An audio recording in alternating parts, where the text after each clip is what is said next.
بسم اللہ الرحمن الرحیم۔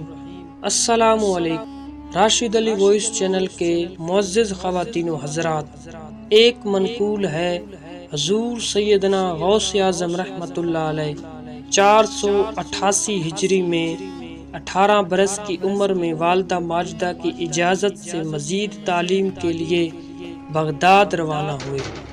آپ رحمۃ اللہ علیہ فرماتے ہیں، جب میں بغداد کے لیے روانہ ہونے لگا تو والدہ ماجدہ نے مجھ سے فرمایا کہ تمہارے والد نے ترکے میں 80 دینار چھوڑے تھے، 40 دینار تمہارے بھائی کے لیے ہیں اور 40 دینار تمہارے ہیں۔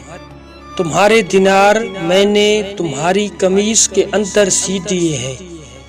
میں نے والدہ ماجدہ سے نصیحت کی درخواست کی تو انہوں نے فرمایا، اللہ عز و جل کے احکامات کی پابندی کرنا، حرام سے پرہیز کرنا، تقدیر خداوندی پر راضی رہنا اور خواہ کیسے بھی حالات ہوں جھوٹ نہ بولنا۔ حضور سیدنا غوث اعظم رحمۃ اللہ علیہ فرماتے ہیں، میری والدہ اس بات کو جانتی تھی کہ بغداد میرے لیے ایک نیا شہر ہے۔ میں بغداد جانے کے لیے ایک قافلے میں شامل ہو گیا۔ جب یہ قافلہ شہر کی حدود سے باہر نکلا تو راستے میں 60 لٹیروں نے قافلے پر حملہ کر دیا اور قافلے کا تمام مال و اسباب لوٹ لیا۔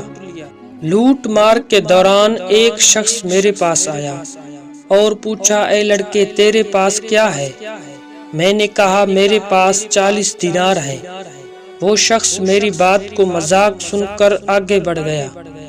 اس کے بعد ایک اور شخص میرے پاس آیا اور اس نے بھی مجھ سے یہی پوچھا اور میں نے اس سے بھی یہی بتایا کہ میرے پاس 40 دینار ہیں۔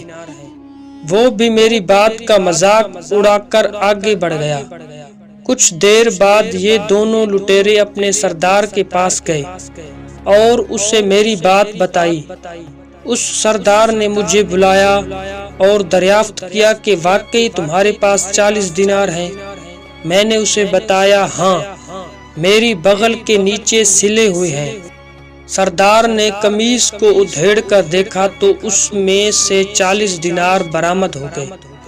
وہ سردار حیران ہوا اور اس نے مجھ سے کہا کہ تم نے ایسے راز میں کیوں نہ رکھا؟ تمہیں سچ بتانے کی کیا ضرورت تھی؟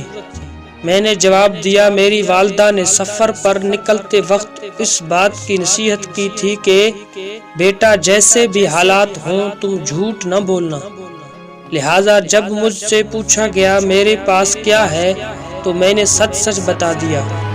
حضور سیدنا غوث اعظم رحمۃ اللہ علیہ فرماتے ہیں کہ میری بات سن کر اس سردار کی آنکھوں میں آنسو آ گئے اور اس نے ایک آہ بھرتے ہوئے کہا کہ تم نے اپنی والدہ کا عہد نہیں توڑا اور ایک میں ہوں جو سالہ سال سے رب کی عہد کو توڑ رہا ہوں اور لوگوں کو لوٹ رہا ہوں۔ یہ کہہ کر وہ سردار میرے قدموں میں گر پڑا اور توبہ کرنے کے بعد تمام مال و اسباب قافلے والوں کو واپس کر دیا۔ یہ پہلا موقع تھا جب کسی شخص نے میرے دست مبارک پر توبہ کی۔